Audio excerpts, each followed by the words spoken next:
Hey there, folks. I'm Isaac, and my short sword is 0.2% better than the last one. And I'm Claire, and I'm engaged. Ooh, to whom could that be to? I don't know. Will we ever know? That's actually the plot of this episode, is trying to figure out who could I possibly be engaged to. A mystery episode? Are we going to lay down clues? Yeah. The first clue is his name rhymes with Isaac. So write that down, and we'll check in with the next one. Anyway. What is this? This is Make That Game, where we pitch the latest, the greatest new video game ideas that aren't ever going to get made. No, they're not. Not if we have anything to do about it. We're actually going to actively stop them. Wait, no. Hold on. Wait, that's the opposite of the... No. Yeah. No, I'm just kidding. We are not going to do We that. want them to get made, theoretically. That's not We're what not we're gonna about. do We're it. not going to do it. Is You what can it do is. it. Yeah, we're I've said it before, but we are the idea guy, but without actually being a member of the team. So actually, what you just said is a great transition to my game idea, so I would love to just jump in right now. Oh, okay. Because my game idea is called Idea Guy. Oh, perfect. Well, folks, I did not know about that beforehand. No. That was the perfect layup It was for her spike. Woo! I did a basketball swish. I'm sure that's what that was. Right after I'd used the volleyball terms. Well, I thought a layup was for basketball. Ooh, am I wrong? I think isn't a layup isn't a layup in volleyball where you do like the soft thing and it sets it I up. think and a then layup is just whenever spike you it. set something up in a sport. I don't think it's sport, but maybe because the way you use it makes sense. Okay. I would agree. I don't know. I've never played a professional sport, so. Who amongst us has? Travis Kelce. Is he amongst us? What? Travis? On my TikTok all the time. Oh. That's all. Okay. Anyway, so my game idea is called Idea Guy or Idea Man, and Idea Man. A maybe, superhero. Maybe that's the sequel. Okay. you go from Idea Guy to Idea Man, but it's it's a little bit more of a vibe check than anything, but the idea, is that you're like collecting. I don't get it. So I picture it as like a 2D kind of I don't want to say platformer, but maybe it is a platformer, and you're collecting light bulbs. Okay. So the ideas, and you have to like my idea for this is, again, it's not fully formed, but like the light bulbs you collect like define kind of the trajectory of the game. So there'll be like different colors or different like powers of light bulb of idea. Okay. Yeah. Okay, so like not only are they the goals of each level, they are like a power up that helps you within the level. Right. So like you can use. Okay. And actually, not again. I'm kind of gonna work on it on the fly, but like using your ideas, quote unquote, because that's what you're collecting. Like you can get out of situations, but then like you also want to end the level with a certain amount of like bulb power. Oh, so there's also like a resource management aspect. I was gonna say accent, and I'm like, no, hold on. Oui. All right, so resource management, and then maybe like the game gives you like a score at the end of the level, like a ranking system or like something. How many like ideas you have. Yeah, like, okay, you've collected this many ideas and you have this much, like you use this percentage, and like S rank would be as close to perfect as possible or something, of like the level designer knows exactly how much each thing like is minimal to use to achieve it. And like, so it's basically, I mean, I guess it's kind of designed as like a replayable, almost speed running kind of thing, where you're trying to like only speed run in the sense that you're trying to optimize the route, right? Like how much can I get away with not using? How much can I get away with like not collecting to end on like the perfect full light bulb on each level? But I guess what the part that's still a little hazy is the actual gameplay. Like, is it like RPG more? Is it more so platformer? Is it like adventure? I'm not quite sure. Based on what you've said, like the mechanical like those aspects of it, like the how the ideas work and stuff, I'm imagining a platformer. Specifically, I'm imagining, and tell me if you haven't heard of this one, Pizza Tower. I haven't heard of that one. There is a game called Pizza Tower, and it is a tricky, like, movement based. It's not really about like hyper optimizing your route and using resources effectively, but like that's what people like to do with it from what I've seen. Like people like to basically speed run a level and like get a perfect time and stuff. So yeah, that's what I think it's called a kinetic platformer. Someone reached through the podcast and strangle me if I'm wrong, but I think that the term is like kinetic platformer or something because of how like the movement works. It's all based on like momentum and having special like movement tricks that you do. So that's why. Yeah, that makes sense because then you can use the power-ups to like increase or change the movement style. Like, and in Pizza Tower, like one of the power-ups that I know of, I have not actually played Pizza Tower. I've only seen like people speedrunning it and like doing level optimizations and stuff. But like I know one of the power-ups is like you turn into a ghost. And then that changes that changes the movement drastically. So like a white light bulb can turn you into a ghost. Exactly. Yeah. A green light bulb might you're a plant. Vines. Yeah, I was thinking of plants too. Yeah. You know. Red light bulb is like fire. You know, that kind of stuff. Yeah. And then, you know, you use amounts of it to achieve the level. Yeah, that's my idea guy, the game. Nice. I like it. Really quick, can I say one random thought about speedrunning? Yes. I might have said it before, but there's a meme / discussion going around about the Olympics, which is like we should have one person who's like regular, like do the run before we see the people in the Olympics do it, so that we understand that it's hard. I feel like we need the same with speedrunning. Like we just need like before they start like an absolute wild run, we need someone to sit down and be like, I'm just gonna play regular casual Zelda for 20 minutes, and then you're like, and then you watch that, and then you watch the runner, and you're, because then you'd be like, oh, because I do think I get the same way where games I haven't actually physically played myself, I'm watching the runs and they're still really impressive, but I also they make it look easy because that's why they're good at it. And so you look at it and you're like, oh yeah, well I mean that's easy. And then if I got to watch like a regular Joe play it, I'd be like, okay. Yes, okay. That is actually a very difficult fight for a casual player. I see. That's what they mean when they say that. Or even on another podcast I was listening to, they said they should have like at least like an animated line like for races on the Olympics that could show like this is what an average person runs or something. So it's like they could do that. They could be like every now and then a pop up on the screen on like GDQ that's like most players would be like at level 1 still. Like, I don't know. Anyway, that was just a random speedrun thought when you were talking about Pizza Tower, but I thought I'd share because this is a podcast where we talk about games, so it's a great place to share. Video game. All right. Well, do you have a video game idea to pitch to me? I do. Okay. It doesn't have a name. It rarely. I shouldn't say never. Why would I come up with names for video games? That's not my job. I'm just here for the game idea. Anyways. Yeah. Okay. It is a game where you play the Vanguard Space Explorer for a new sector or galaxy or whatever. Okay. And, you know, people who've listened to this podcast and are familiar with No Man's Sky might be like, well, Isaac has played No Man's Sky. And so he's just describing No Man's Sky. He just wants to make No Man's Sky. And they've already made No Man's Sky twice because they just came out with Starfield. No, listen, folks. This is different. In this one, you are not a person. You do not get to do the part where you run around on the planets. Are you the spaceship? In a way, yes. Okay, I'm specifically envisioning you as being like a vehicle. So I don't know if it makes sense to be like specifically vehicle bound. Like, yes, you are a person, like lore wise, but you just don't ever get out of your big space tank or whatever.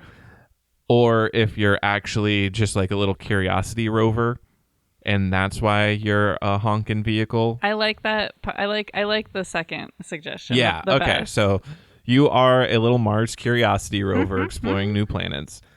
People are very attached to this little rover, so I think it's a smart move. Hasn't he died by now? Hasn't he like shut down? I think he did, because everyone was like sad because he sent his last images and was like goodbye, and you're like, oh no, poor little guy. He's just a robot. Poor little robot. But okay, so yeah, you are playing a little rover guy, and you move. So you've got like the main hub spaceship, and you can go back and forth between different planets. And your goal is, and actually now that I think about it, this makes sense for the goals that I had in mind. Every planet has a list of minerals, fauna, flora, and maybe other things, like maybe just mystery things that you have to discover through exploration and like get samples of and analyze. So your goal is to figure out like, how do I get to it? And as you explore more of the planet, you get more hints of the things that you're missing. So like if you're traversing like the jungle biome for enough time, you might the journal quest log might update and be like, oh, it seems like this fauna life form doesn't live in the jungle biome. You're gonna have to find a different biome. And then that gives you the hints. Speaking of hints, the second hint for who Claire is engaged to is it is a podcaster. Ooh. Wow. A podcaster whose name rhymes with Isaac. I wonder what that could be. Write down those clues, listeners. We're gonna go. We're gonna figure it out by the end. We promise. Okay. Anyway. Yeah, so you get more hints, and the secondary aspect to this is, yeah, each planet has these different things, but as you accomplish objectives and gather resources on the planet, like that's going to be a thing, like, yeah, it might just be normal iron, but you can like pick it up, bring it back to your spaceship, give yourself upgrades and like maneuverability. That's a little Subnautica-y. Yeah, like a little survival mode. Like you can get like drone buddies. And what these are important for is like, oh, if you need to find a fish, your basic body can't go into water. So you have to get enough resources and clout or whatever to... And I'm assuming there can be like instances where you break down or something like rusts away. I mean, that's real in I think all the rovers too. Like, oh, they have needing to be able to repair yourself, like a health self-repair, system. Yeah. Oh yeah. Because like if animals attack you or something, or like you're on a very highly acidic acid, that's gonna acidic planet, highly acidic acid, people. No, highly acidic planet. It's gonna eat away at your components, and then you need to repair them. Or yeah, you repair them, and then you're like, all right, I'm not going back down on that planet until I've got like the acid resistance upgrades.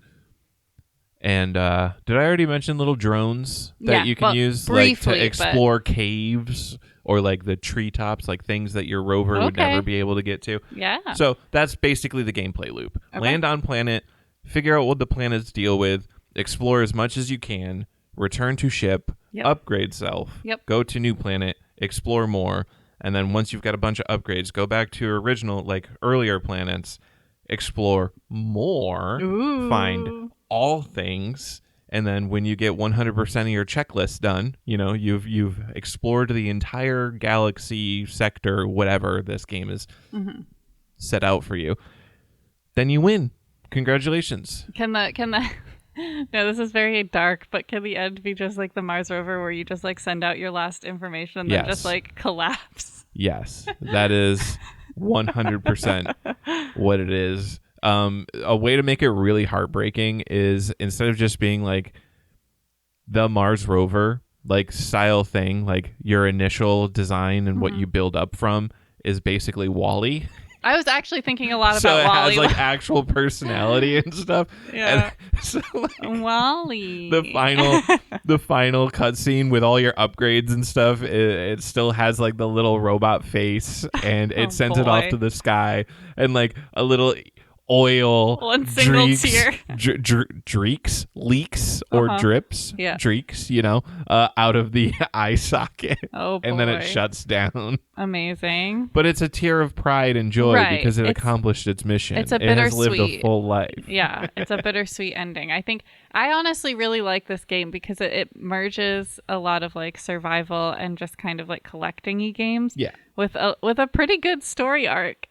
Of this robot that like you're just the robot, you're not a person, but at the end of it obviously you're going to anthropomorphize this robot, and like you've put so much energy into maintaining and upgrading, and it's like, but at the end of the day it had one purpose, and that's over, and that's it's not needed anymore. It's a beautiful story. Well, now we've pitched games, which means we're going to discuss something to do with game design in the video game world. And I think Isaac actually today, usually I have a question or discussion, but I think Isaac does. I'm going to go on a tirade or rant. Ooh. And stop me if I've already done this one, but I wanted to talk about real-time strategy games. Okay, before we start the rant, I think this is a fun new format for the discussion segment, where either of us could choose something that we want to rant about. Yeah, which we've done before, but but not explicitly. Never, we've just kind of explicitly been like, now. We've been like, we're discussing this, and then we'll be like, well, actually. 3 hours later. Yeah. So, go forward. So, real-time strategy games are hitting a bit of like a rebound. Before, can you quickly define for listeners who may not know, or players who may not remember, what a real-time strategy is? So a real-time strategy game is part of what I'm going to get into is going to touch on some aspects that I'm going to say here and maybe redefine this. But at a basic level, a real-time strategy game is usually a game where you play a commander who is not directly represented in the game itself. So you have like a god's eye view of the battlefield, and you direct different units to build buildings, and then you and collect resources, and then you use those resources and buildings to train an army, and then you control the entire army at once to attack the enemy. So like Age of Empires, StarCraft, Warcraft are probably the big 3 real-time strategy games. I thought Age of Empires was different. What do you mean? I thought that was something else. That's the only one of those 3 that I've seen played. So. Oh. I'll just use that as my image. I feel like I miscategorized it, but. Okay. That's interesting. All right. But so at a basic level, that's like the baseline definition of a real-time strategy, and then there's different variants of it where you might actually play a person within this world, and like you still have the ability to control your forces, but like from being like an actual person on the field. So you have to like rally them around you, and you don't get to see everything all at once. But for the most part, they like to do like a god's eye above camera view. Like you just click things around, and you're like, all right, build a building here. And you're not controlling an individual guy. So yeah, that's real-time strategy game. And it's hitting kind of, I don't want to say a renaissance, because real-time strategy as like a genre has kind of died down a lot since its heyday. But Age of Sigmar, Realms of Ruin just came out. Ooh, that's a Warhammer game. Age of Empires 2 just came out with a big expansion. Age of Empires 4 just came out with a big expansion. And believe it or not, they're Age of Empires 2 and 4 are both games in the same series being actively developed at the same time. And it's possible that Age of Empires 2 might even be more popular than Age of Empires 4. What happened to Age of Empires 3? We don't talk about Age of Empires 3. What's funny is that's the exact same thing the Sims players would say about Sims 3, and that there's still people playing Sims 2, although they're not updating that anymore. Anyway, just that's thought that was fascinating. The third of a game is cursed. Yeah. Yeah, never make 3 games in the series. Skip that one. It's like the 13th floor. Yeah. But yeah, and then upcoming games, there's Stormgate and, what's it called? Tempest Rising or something, Zero or something. Anyways, there's big ones that like people who play real-time strategy games are like really excited coming out. So hoping that'll boost up the popularity and make other companies be like, yes, real-time strategy games can be viable because it's one of my favorite genres. Now, you might be thinking, Isaac, you've talked a lot about city builders, and those are your favorite genre. Oh, that's, I think, kind of how I think of Age of Empires as like a city builder. See, now here's what I'm ranting about. Right. So, real-time strategy games, the reason why they kind of died off, or part of the reason why they died off, is there's effectively two phases common to most real-time strategy games.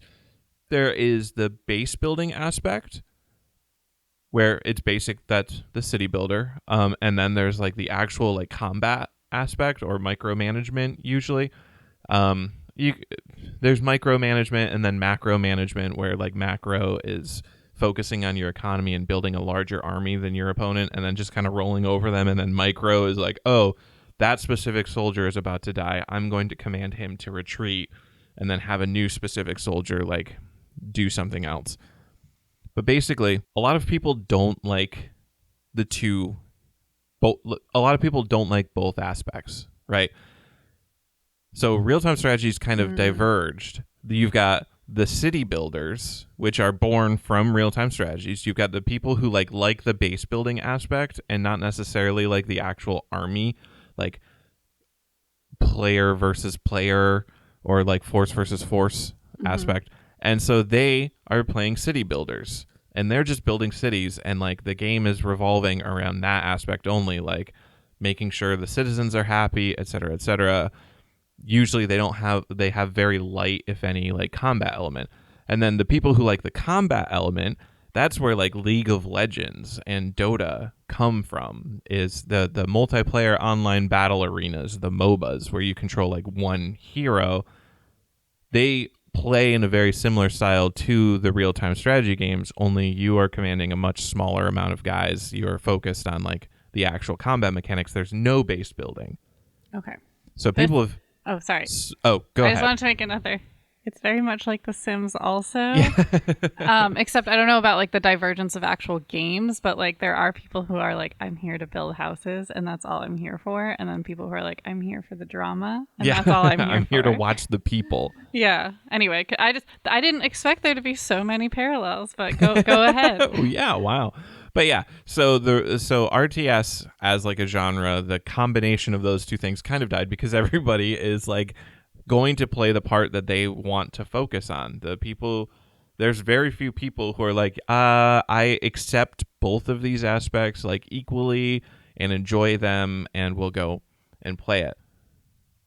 So yeah, because of this divergence, that's upsetting to me because yes, I like city builders, but I want city builders that have like the other aspect to it. And I don't actually like MOBAs at all. I don't play League of Legends. I don't play Dota. I want the full real-time strategy experience. So I'm very excited for Frost Giants. I just said it. Stormgate game. Because it's made by a bunch of people who made like Warcraft and Starcraft, I believe. So they're not trying to innovate. It seems like they're just trying to polish the existing like formula that works. Like, all right, we made Starcraft and Warcraft. We are just going to make a better Starcraft/Warcraft. Like we're going to take the thing that already worked for us and make it better instead of, oh, we're going to try to completely innovate. Because one of the problems with RTS, just going back to it being a dead genre because of this like divergence, one of the problems is there's no real new ideas with it. Like when Warcraft 3 came out, and it came out with the concept of like a hero unit, like adding RPG elements to it. That was like the last real innovation. Oh, no. And that was back in like 1998, I'm pretty sure. No. Or maybe like 2000, 2001, something like that. But yeah, it came out, it did that, and then that's like how we got Dota, Defense of the Ancients. I've heard of Dota because of the song. Yes, exactly. It was a like map, aka like a mod in Warcraft 3, where they took all the base building elements and they gave you one hero and everyone on your team one hero, and then you leveled up and fought. Like the base was controlled by like the AI. And it just sent monsters down lanes, and like that's how that entire genre was born, basically. And that one could say that's where the divergence started. So curse you, Warcraft 3, for ruining real time. I'm doing the Simpsons Scotsman bit where I forget exactly how it goes. So it's a bad bit. Ignore me. Edit this out. Edit this out. No way. No. No way. But the Simpsons heads know what I'm talking about already. Right. I've only ever seen one episode. Wow. Yeah. We got to play the Simpsons video games. I would do that. I really like video games based on IP. You know this. SpongeBob, yeah. Like, I mean, SpongeBob comes to mind. I just loved, but like anything that's like, the Naked Mole Rat Burrito restaurant game that was for Kim Possible on Disney, the Disney Channel website back in the early 2000s. That was my jam. Okay. Well, moving swiftly on.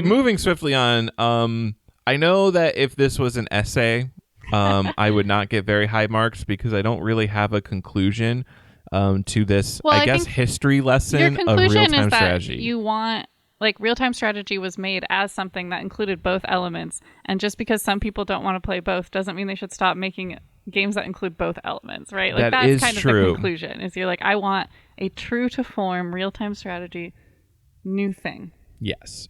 And I would like to see, if it's possible, I would like to see innovation. And I know I'm the idea guy based on this podcast. Like, we are the idea people. We should be able to come up with the innovation. But I've thought about this for a lot of time. Yeah. And I can't actually think of anything that would innovate, like, RTSs. Yeah. I would have to, like, actually play them to come up with anything. Yeah, I'm going to have to show you more thoroughly Age of Empires because of whatever. I kind of just thought it was like Caesar. Had. Like, I was like, you just build things and then you build nicer things and then you build nicer things and then you build nicer things. And I knew there was battling. I've only watched you play like one full game. So anyway, what we do next in this game podcast. Sorry, this is not a game. Or is it? Well, this part is kind of a game. Right. It's just the game doesn't really have any like win-lose elements. So what we do is we generate 3 random words. We come up with a game idea based on those 3 words, but we only have 5 minutes to do so, and we give that game idea a name, and we call it the rapid fire round. We are ready. Everyone is prepped. I'm not ready anymore. There we go. All right, I started the timer. Okay. I'm sorry I didn't do the time up, but we're wasting time. We're burning time. The words are intensify, unpleasant, descent. Okay. This is a city builder. It is? I'm not seeing that from the words. Descent? Wait, what was the... Intensify, unpleasant, descent. Okay, so the reason why I say it's a city builder is because like there are city builders like Dwarf Fortress and I think Tropico, which already like deal with the idea of descent. Like, oh, you have to keep the population happy. No.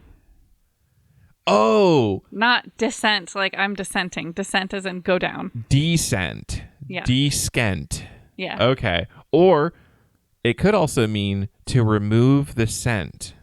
Okay, you sure? Descent. Yeah. Descent the unpleasant smells using intense chemicals. Okay, all right. This is a laundry cleaning simulator. There are various stains and smells that you have to remove. And I think it can be like kind of goofy, and then also if you can accidentally make like mustard gas and pass out, and that's how you lose the game. Yes. Different combinations of chemicals. Okay. Wow, this is actually a great game. Yeah, that turned around really fast.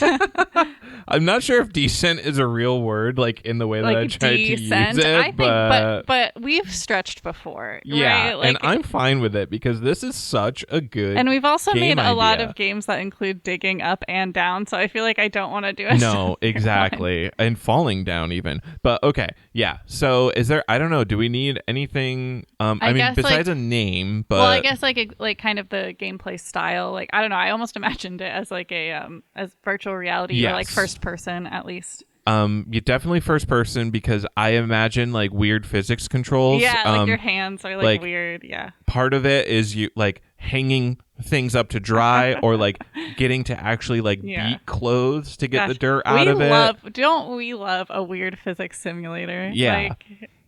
We just do. Yep. And then like, yeah, the challenge is like you get a variety of like weird dirt stains and stuff. Like at first it's just like, oh, here's a grass stain. What are you going to do? Oh, I'm going to apply some bleach to it. I don't know how to actually fix a grass stain, but just as an example. Yeah. But like by the end of the game, it's like, like clearly serial killer needs you to like clean their bloody clothes or funny. something out. Hydrogen peroxide. Folks, we know how to clean blood out, apparently. What's the name of the game? Laundry. Is it just Laundry Simulator? Let's see if we can do better. That's a good backup, though, if we run out of time. Yeah. Laundry laundry time. This is my If laundry. it wasn't copyrighted, the Tide Pod Challenge. Yeah, laundry simulator. Tide Pods are not good for the environment. Oh, no, we don't want to encourage them then. I mean, think. bleach in general probably isn't. Oh, I'm divert. Oh, okay, sorry. Smell you later. A laundry cleaning game. Okay. No, I can get behind that. Smell you later. Because it's goofy enough that you know it's going to be a goofy game. You know, it's giving you, it's telling you the game. So fair. I'm good with that. All right, Smell You Later, a laundry cleaning game with 1 minute left on the clock exactly. Wow. All right. Well. Incredible. Are you ready for our next 3 words? I am. All right. I'm going to start it in 3, 2, 1, go. Cave. Joystick. Party. Joystick? That's cheating. I know. They can't just give us a video game term. They don't know. It's just randomwordgenerator.com. They don't know what we're doing. Oh, jeez. All right. Okay. This game has a gimmick, and that gimmick is it comes with a joystick, and you play it with a joystick. Okay. And it's bringing you back to the 80s, back the last time a joystick was ever used. Here, wait. So this is based on the show Dark, but the show Dark, you go into a cave, and you're transported back to the 80s. I kid you not. And so it could be like that. Like you've discovered a cave and you're back in time and you have to play video games to get through the cave, but you can only use a joystick because it's the 80s now. Okay. All right. You've got an old Atari with the joystick. Yeah. All right. Okay. But we have to figure out party. Okay, wait. So hold on. The gameplay here is that you discover a cave. It teleports. The gameplay. Oh, sorry. The gameplay is that it is a bunch of mini games, basically. Like it is a bunch of games within a game. It's basically an arcade game. Yeah. Okay. Just wanted to make sure because those do exist, mind you. There was a really good one on the DS that I never actually beat. Oh, I got to go back and beat it right now. All right, folks, I'm leaving. Okay. Imagine my footsteps walking away. I was going to try to reduce them, but like... It's not going to work. I'll add some. Here, thank you. Wait, let's just pause for the footsteps. Okay, great. And then door slam? Yeah, and then door slam. All right. Okay, great. All right. So the party... Man, this is difficult because like I'm thinking of like RPG party. Where you have like I'm thinking of a characters. party. How about this? The reason you went into the cave, I'm going to use story to get us out of this. Okay. Is you get an invitation to a party, but the address is the cave. And you're like, oh, what? Then you enter the cave. The facial expression. Listeners, you will never get to see it, but it was something. You go into the cave.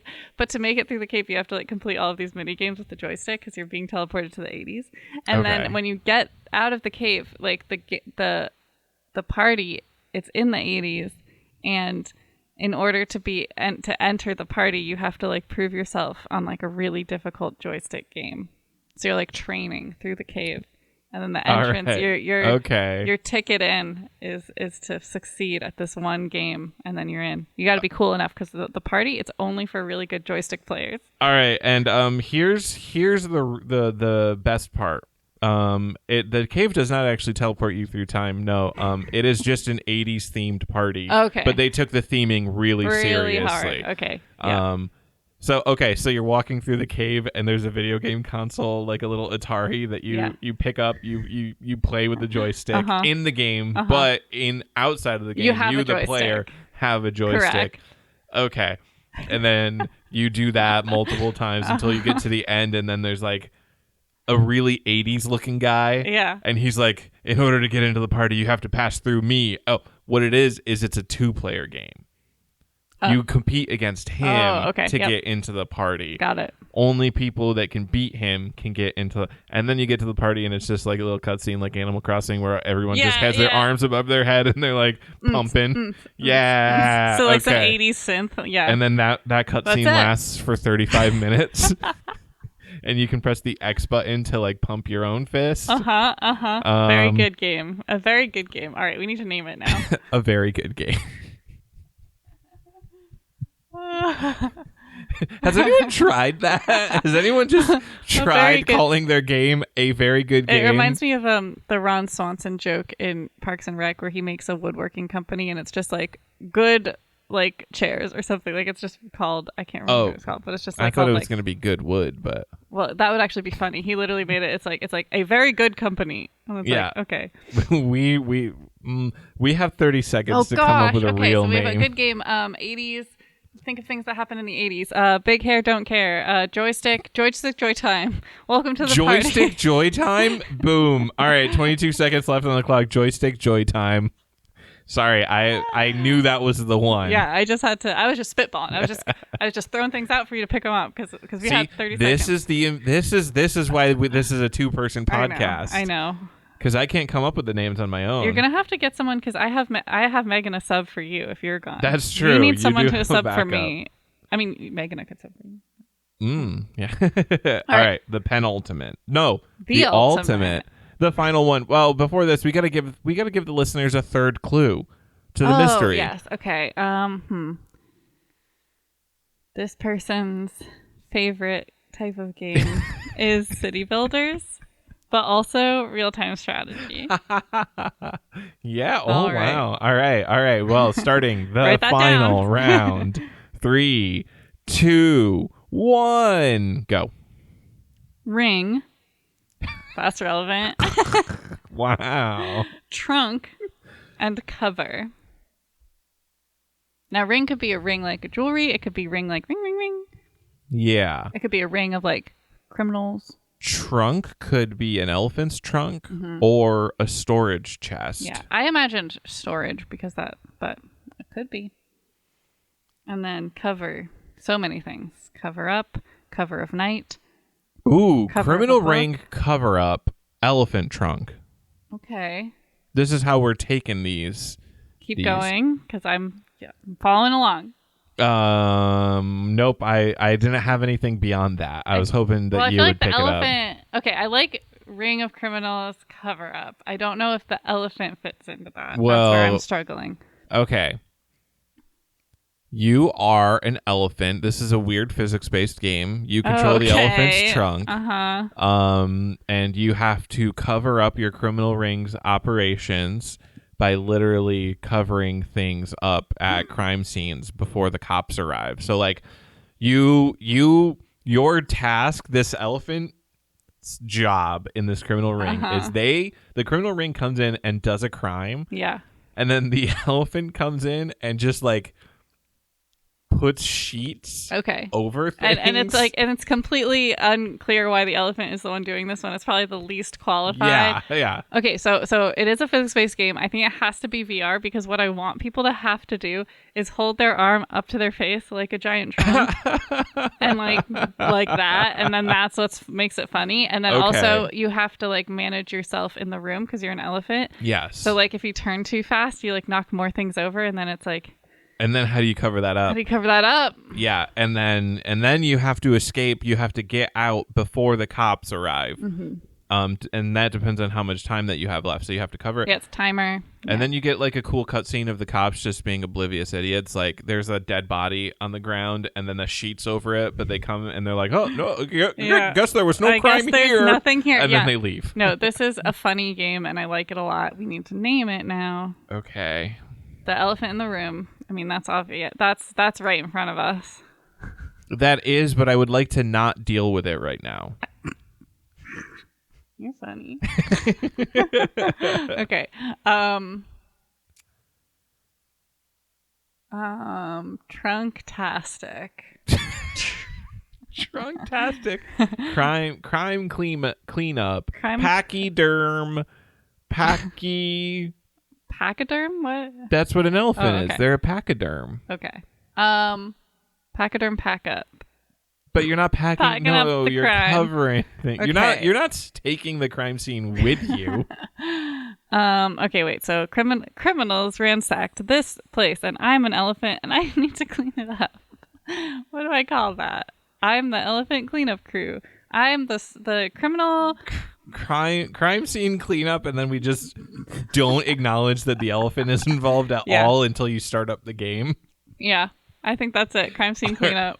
All right. 1 minute and 33 seconds left on the clock. We did it. Wow. All right, folks. Gather your writing utensils, pick up your notepad, and look at the 3 clues that you've been given. Now we're gonna put this to rest. Yeah. Because this question has been burning in my brain this entire time. Who are you engaged to? You. What? What if that's how I proposed? What if I just what if I did it live on the podcast? Imagine that. Yes. Imagine that. But I'm not doing a bit. I am a person who genuinely does not know who you're engaged to. Doesn't even think that it could be me. That would be a wild. I don't even know how that would play out. I'm engaged to you, so not only will we be your favorite video game podcast hosts, we'll be your favorite video game podcast host married couples. Exactly. In some amount of time. Mm-hmm, in an undefined amount of time. Yeah. Email us about that. Yeah, definitely. That's what we want to hear. Email us your engagement video game ideas. MakeThatGamePodcast@gmail.com. You can also find us on Instagram and Facebook and TikTok, Make That Game Pod. You can also find us on Twitch, twitch.tv/MakeThatGame. Also, I forgot to mention, but if you could leave us a 5-star review on iTunes or Spotify, that's immensely helpful for us. And again, if you heard a game idea today that you think just needs to exist, we're not going to make it. So we need you to get out there and make that game.